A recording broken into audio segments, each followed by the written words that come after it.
સુરતમાં વધતી ટ્રાફિકની સમસ્યાના નિવારણ માટે 278 જેટલા ટ્રાફિક બ્રિગેડની ભરતી કરાઈ છે, જેઓને ટ્રાફિકના નિયમો અંગે માહિતી આપવાની સાથે CPRની ટ્રેનિંગ ડોક્ટરો પાસે અપાવાઈ હતી. સુરતમાં રોજેરોજ ટ્રાફિકની સમસ્યા વકરી રહી છે, ત્યારે સુરત પોલીસ કમિશનર, સંયુક્ત પોલીસ કમિશનર ટ્રાફિક તથા નાયબ પોલીસ કમિશનર ટ્રાફિક માર્ગદર્શન અને સૂચના મુજબ સુરત શહેર ખાતે વધતી જનમેદની અને વાહનોના કારણે ટ્રાફિકની સમસ્યાઓ દિવસે દિવસ વધતી જઈ રહી છે, જેને નિયમન કરવા માટે 278 જેટલા TRB જવાનોની ભરતી કરાઈ છે, જેમાં 101 મહિલાઓ અને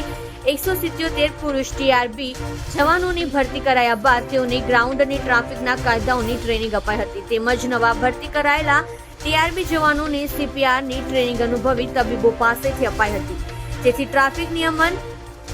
દરમિયાન જરૂર પડેથી તેઓ પોતાની સદબુદ્ધિનો ઉપયોગ કરી પ્રજાને મદદરૂપ થઈ શકે. તો આજ રોજ ટ્રાફિક બ્રિગેડના જવાનોની તાલીમ પૂર્ણ થતા તેઓને સુરત શહેર ટ્રાફિક વિભાગના અલગ અલગ ડિવિઝન ખાતે ટ્રાફિક નિયમન કરવા સારું મોકલી અપાયા હતા, જેથી ટ્રાફિકની સમસ્યાઓ નિવારી શકાય.